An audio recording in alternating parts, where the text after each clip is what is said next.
cierres un momento tus ojos y piensa en dónde tengo puesta mi confianza. ¿Qué es lo más firme que yo tengo en mi vida? O sea, ¿en qué confío de verdad? ¿Confío en mis padres? ¿Confío en quién confío? ¿En un maestro? ¿En quién confío? Quizá no confío en nadie, confío en mí, ¿verdad? ¿Para qué consultar con nadie si yo soy el mejor? Entonces, ¿en quién confío? ¿Qué es lo que te influye, que determina cómo vives o cómo vas a vivir? Y en ese pensamiento Dios me daba una palabra a través de este rey. Este rey se llama Josafat.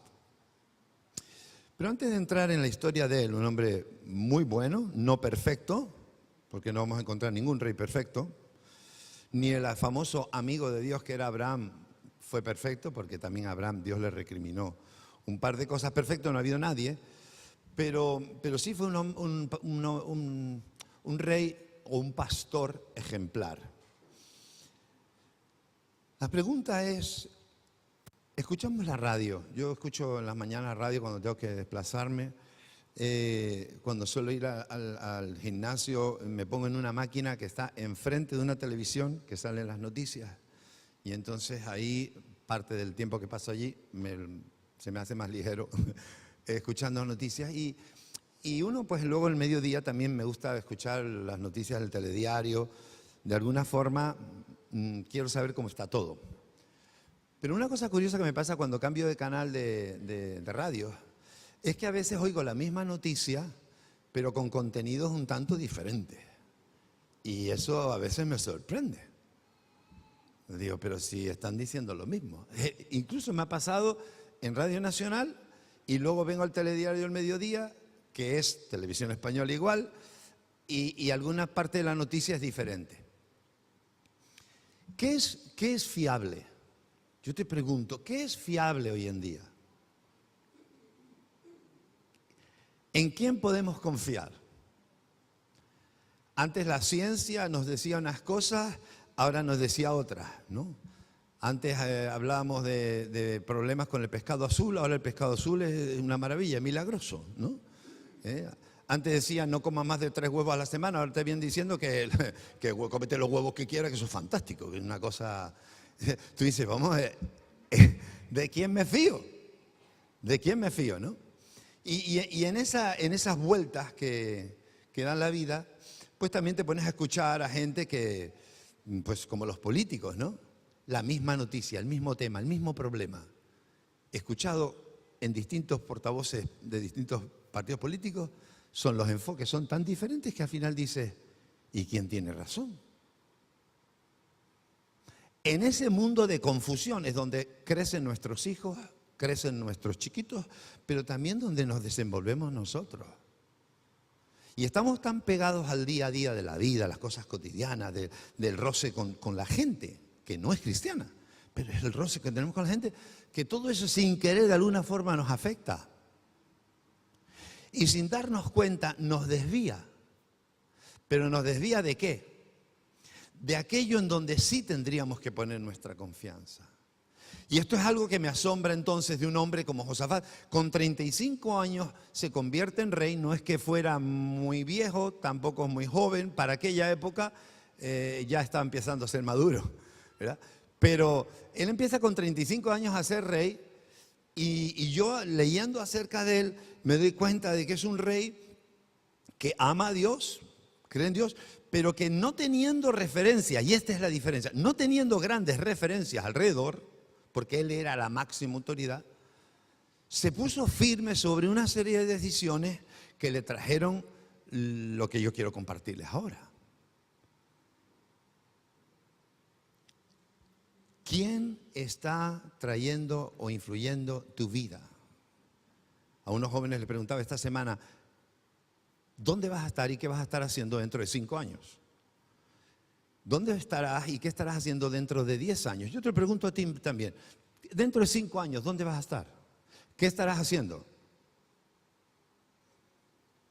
Y muchas veces vamos por la vida simplemente improvisando, ¿no? Lo que sale hoy, lo que sale mañana. No planificamos nada. Y yo por eso quiero llevarte a la historia de Josafat. Un hombre de verdad que amaba a Dios, lo tenía bien claro. Y creo que por eso es un gran ejemplo para nosotros. Y hay tres énfasis que hace. Uno es en la palabra de Dios, el texto, lo que está escrito. Ahora hablaremos de eso. Otra es la profecía, la palabra profética, la revelación del momento, que Dios trae para el momento. Y luego otra es la que nos dice, confíen en Dios. ¿Alguien conoce cuál es el último tema que toma Mateo en el Sermón del Monte, en el capítulo 7? Mateo capítulo 7, ¿alguien sabe? ¿Cómo termina el Sermón del Monte? No me digan que no saben cómo termina el Sermón del Monte. ¿Saben cómo termina el Sermón del Monte? El Sermón del Monte contiene una serie de enseñanzas y al final les dice, todo el que escucha y hace esta palabra es como aquel hombre que edificó su casa sobre la roca. La idea es que nuestra vida, nuestra confianza esté puesto sobre algo que realmente sea sólido, no se mueva, no sea inestable, sea algo que trae confianza absoluta. Aunque todo diga lo contrario, yo me voy a quedar fijo en esta palabra, fijo en esta roca, porque es, aunque todo el mundo diga que no es verdad, es verdad. Y ahí es donde yo me encontré a un Josafat clavado en la palabra. Yo no sé cómo fue su educación, la Biblia no nos dice nada de eso, pero sí me di cuenta que él se clavó en eso y a pesar de lo que pudiera ocurrir, y ahora veremos algunos casos, el hombre dijo, Dios, yo te digo en esta mañana, tú no necesitas la información del mundo. Porque según a quien preguntes, te dará la misma información con distintos énfasis y te traerá confusión. No necesitamos la información del mundo, necesitamos la información de Dios. Si no tenemos la información de Dios, entonces manejaremos otra información y esa otra información es del mundo. Y tenemos que tener claro cuál es la verdadera información, la de Dios. No importa lo que diga el mundo. Y entonces quiero que vayamos a leer 2 de Crónicas 17. Si tienes Biblia o estás apuntando, te animo. Aquí nos empieza a contar algunas cosas que el hombre hizo. Hay 2 capítulos enteros, ¿verdad? Sobre él y detalles de su vida. 2, 3, pero no puedo cogerlo todo, sería muy largo, pero he seleccionado algunos. Y el primero, el que me llamó la atención, de la primera cosa que hizo Josafat, está aquí. Dice, y se animó su corazón en los caminos de Jehová. Se animó su corazón en los caminos de Jehová. Padre, madre, tu casa tiene que estar animada en los caminos del Señor, en los caminos de Jehová. Dice, se animó su corazón en los caminos de Jehová y quitó los lugares altos y las imágenes de acera de en medio de Judá. Es decir, lo limpió. Él trató de limpiar todo el territorio de idolatría. ¿Por qué? Porque era jugar en contra de Dios y él quería tenerlo todo a favor. Dice el versículo 7, al tercer año de su reinado, y fíjense esto, qué bonito. Al tercer año de su reinado envió sus príncipes, y ahora empieza a decir los nombres, ¿verdad? Bealad, Abdías, Zacarías, Natanael, Micaías. Dice, para que enseñasen en las ciudades de Judá. Así que el rey, inédito, esto era inédito, porque según la norma del pueblo judío, israelita, era que de padres a hijos se enseñaban la ley. En Deuteronomio capítulo 6 se nos dice que los padres tienen que enseñar a los hijos, a la entrada, en la salida, en el camino, en la casa, poner la palabra en los dinteles de las puertas, o sea, rodear a sus hijos. El padre tenía que rodear a sus hijos de la palabra para que la fuente de inspiración, la seguridad de lo que eran y de lo que tenían que hacer estuviera en la palabra de Dios. Y él, inédito, él de repente se le ocurre, dice, voy a mandar a gente importante por toda Judá. Escuchen, no había escuelas, no había sinagogas, no había ningún tipo de este tipo de reunión. Esto empezó, las sinagogas empiezan después de la vuelta al cautiverio, apenas 500, 400 y pico años antes de Jesucristo. Aquí todavía estamos muchísimo más lejos. Y entonces dice, mandó a todos esos, dice, y con ellos a los levitas. Los levitas eran la parte sacerdotal. Así que mandó a 4 políticos y a los sacerdotes, y dice a Semaías, Natanael, Zacarías, bueno, y dice ahí todos los nombres, dice, y con ellos a los sacerdotes Elisama y Joram. Así que manda un equipo y los manda por todas las ciudades. Yo no sé cuánto tardaron en recorrer todas las ciudades, porque no se dividieron. Fueron todos a un sitio, allí enseñaban, luego se fueron a otro sitio, allí enseñaban, luego se fueron a otro sitio. Así que la tarea no fue breve. Versículo 9. Y enseñaron en Judá, teniendo consigo el libro de la ley de Jehová, y recorrieron todas las ciudades de Judá enseñando al pueblo. Entonces, ¿por qué el rey manda a un equipo de gente bien preparada a recorrer todo el país con el libro de la ley? Pues solo puede haber una razón. El rey tenía interés en que el pueblo supiera lo que decía el libro, porque si no, ¿para qué? Pero si enseñan lo que hay en el libro, ¿qué gana? Pues algo tenía que pensar él que iba a ganar, porque semejante esfuerzo y semejante tarea, imagínate a toda esa gente que empieza a recorrer todos los pueblos, iban a faltar de sus casas, haría falta recursos, tendría que organizar dónde van a quedarse, dónde van a dar las clases, etcétera, etcétera. O sea, que el movimiento era descomunal. Pero la importancia que tenía para el rey, ¿por qué? Porque si el pueblo conoce la palabra, podrá vivir la palabra. Si no conocemos la palabra, no podemos vivir la palabra. Entonces, si yo no sé lo que es la roca, para apoyarme en la roca me estaría apoyando en cualquier cosa. Y es lo que pasa con muchos, incluso cristianos. Donde el fundamento de lo que hacen y de las decisiones que toman están basadas en lo que me parece, lo que creo, lo que yo siento y lo que la emoción me manda. Pero eso no es la roca es la palabra. Y este hombre, una de las cosas que entendió, ahora vamos a la siguiente, una de las que entendió fue, no. Tiene que ser la palabra. Lo que Dios ha dicho ni le falta ni le sobra. Lo que Dios ha dicho es lo que tenemos que saber. Escuchen, padres, lo que Dios ha dicho es lo que tienen que saber tus hijos. Madre, lo que Dios ha dicho es lo que tienen que saber tus hijos. El énfasis en que vengan a la casa de Dios. Y digo la casa de Dios como lugar, punto de encuentro. Pero en tu propia casa, el tener tu tiempo con ellos o en la palabra o asegurarte que están leyendo o siguiendo algún tipo de curso, algo. ¿Por qué? Porque necesitan la palabra. El Salmo 1 dice que el que medita en la palabra de día y de noche, ese será prosperado. Todo lo que haga prosperará, dice. ¿Por qué? Porque todo el fundamento, el consejo que va detrás de cada acción que toma está basada en lo que Dios ha dicho. Cuando no conozco la palabra, yo no puedo basar mis decisiones en lo que Dios ha dicho, ni en el espíritu en que Dios dice las cosas, porque no la conozco. Simplemente es eso. El pastor tiene que estar ocupándose de que la iglesia enseñe la palabra. Y le voy a decir, y el político debería estar interesado en que el pueblo conociera la palabra. Porque al fin y al cabo, Josafat era político. Era el rey. Él sabía, si mi nación conoce la palabra y actúa en la palabra, seremos todos prosperados, como nación y como familia. Es una confianza en algo firme. En Mateo 24:35 Jesús dice, el cielo y la tierra pasarán. La ciencia, las noticias, los políticos, los eventos, ¿verdad? Las modas. Todo va a pasar. Dice, pero mis palabras no pasarán. Entonces el fundamento para yo moverme tiene que estar basado en la palabra que Dios me ha dado.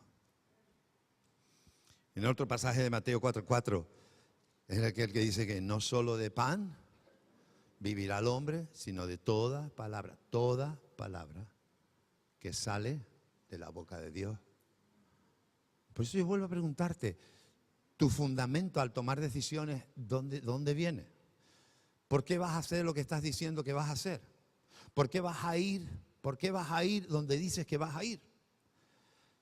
¿Por qué vas a cambiar lo que estás haciendo? ¿Quién te movió a cambiar lo que vas a hacer? Yo les he dicho muchas veces, un pastor me dijo hace muchos, muchos años algo que nunca se me olvidará, ¿no? Y es que no hagas nada nuevo, mejor dicho, haz lo último que Dios te dijo que hicieras, no hagas nada nuevo. Haz lo último que te dijo. Si no te ha dicho nada nuevo, ¿para qué te mueves? Quédate donde te dijo Dios la última vez que estuvieras. Y eso es una regla de conducta. Si vamos a segunda de Corintios, de Crónicas, otra vez, capítulo 17, en el versículo 10, que es el siguiente al último que leí, el siguiente, usted tiene la Biblia en la mano, lo puede comprobar, el versículo 10 dice, y cayó, es a continuación, escúcheme, es la consecuencia, dice, y cayó el pavor de Jehová sobre todos los reinos de la tierra, de las tierras que estaban alrededor de Judá, y no osaron hacer guerra contra Josafat. Entonces, una de las cosas que yo aprendí es, cuando el pueblo da la importancia a la palabra, porque va a ser la regla de conducta de mi casa, de mi matrimonio, de mi familia, y entonces Dios trae pavor a los que me rodean. El problema de muchos cristianos, y desde mi perspectiva, después de tantos años estando en el ministerio, es que sufren no porque no aman a Dios, sufren porque no hacen, no se rigen por lo que la palabra dice. Entonces de aquí pisquean un poco, de aquí pisquean otro, y de donde no interesa, no pisquean nada. No honran a Dios y no honran la palabra. Entonces todo lo que les ocurre tiene que ver por esa inconsistencia. El creyente de doble ánimo es inconstante en todos sus caminos.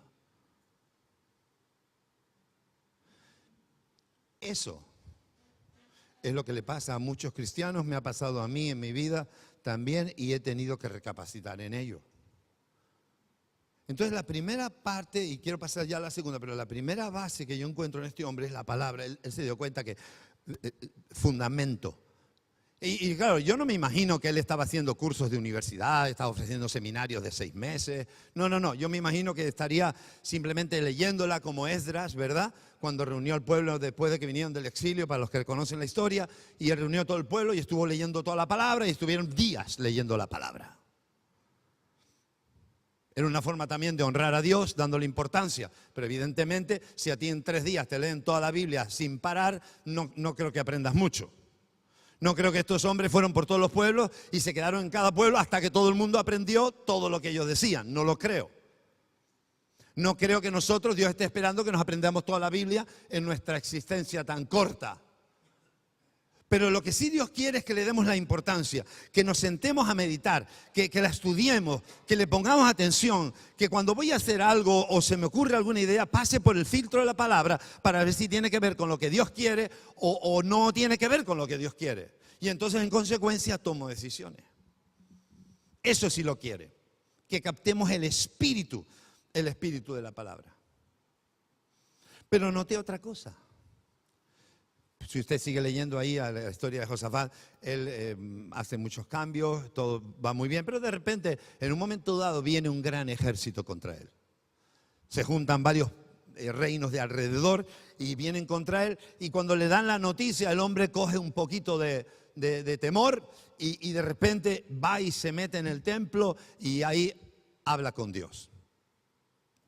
Y cuando está hablando con Dios, Dios le manda un profeta. Y quiero que leamos esta parte porque también es muy interesante. El segundo punto para mí es la importancia que Josafat le dio, primero, a la palabra, segundo, a la profecía. Mire qué interesante. Es una lección de confianza en la profecía. Segunda Crónica, capítulo 20, versículo 14, dice, y estaba allí Jaasiel, hijo de Zacarías, hijo de Benaía, hijo de Jehiel, hijo de Matanías, levita de los hijos de Asaf, sobre el cual vino el Espíritu de Jehová. Así que de repente hay un hombre allí que se levanta y entendiendo que Dios le estaba dando un mensaje, él lo va a compartir. Entonces Dios lo usa en ese momento como profeta. Y dice, en medio de la reunión, y dijo, versículo 15, oíd, Judá todo, y vosotros moradores de Jerusalén, y tú, rey Josafat, Jehová os dice así: no temáis ni os amedrentéis delante de esta multitud tan grande, porque no es vuestra la guerra, sino de Dios. Mañana descenderéis contra ellos, y aquí que ellos subirán por la cuesta de Cis, y los hallaréis junto al arroyo antes del desierto de Jeruel. No habrá para qué peleéis vosotros en este caso. Paraos, estad quietos y ved la salvación de Jehová con vosotros. Oh Judá y Jerusalén, no temáis ni desmayéis. Salid mañana contra ellos, porque Jehová estará con vosotros. Ahora, pongámonos en situación. Es interesante. Viene un gran ejército. Hay cierto nivel de temor. El ejército es mucho más grande que el que yo tengo, así que el temor está justificado. Vamos al templo. Tenemos una reunión. Adoramos a Dios. Y de repente un hombre se levanta y dice, Dios dice. A mí cuando viene a la gente y me viene y me dice, mire hermano, tengo una palabra de Dios para usted, me pongo a temblar.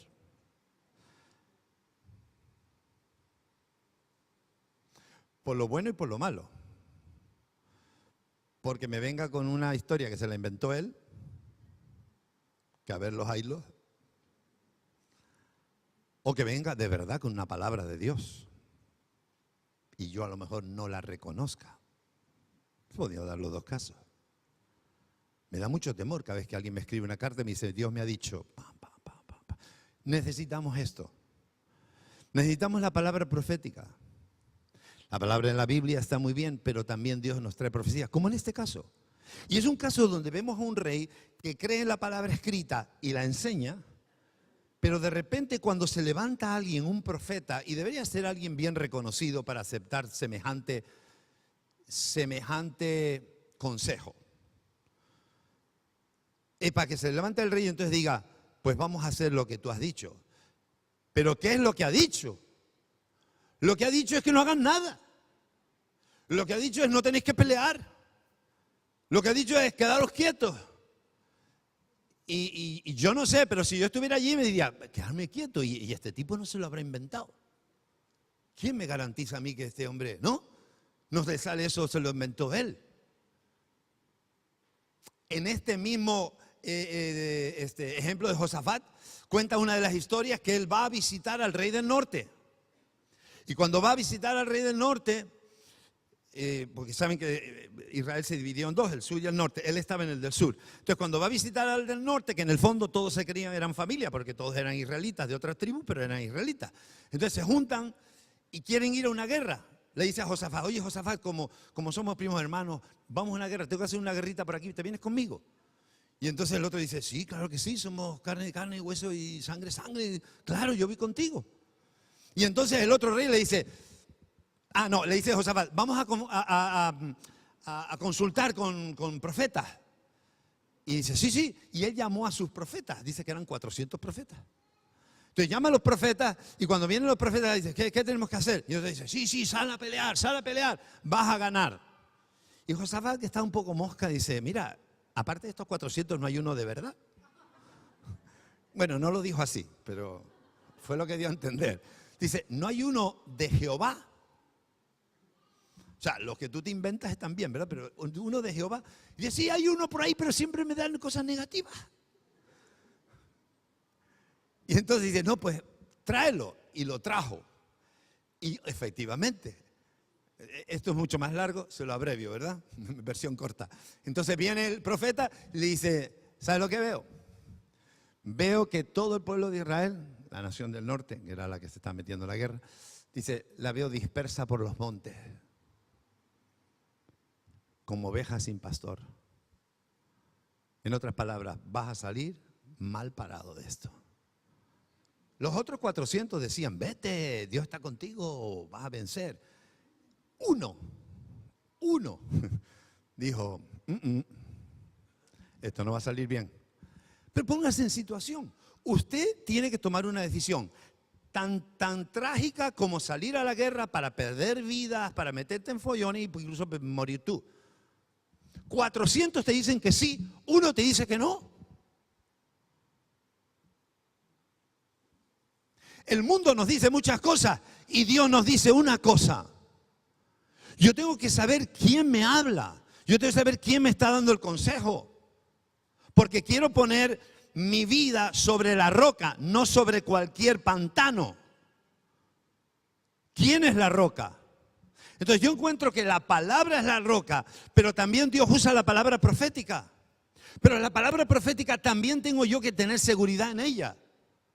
Necesitamos la palabra profética. En Corintios, ya en el Nuevo Testamento, Pablo nos dice, el que profetiza habla a los hombres para edificación, exhortación y consolación. Es decir, el que profetiza, es que tiene que haber gente que profetice.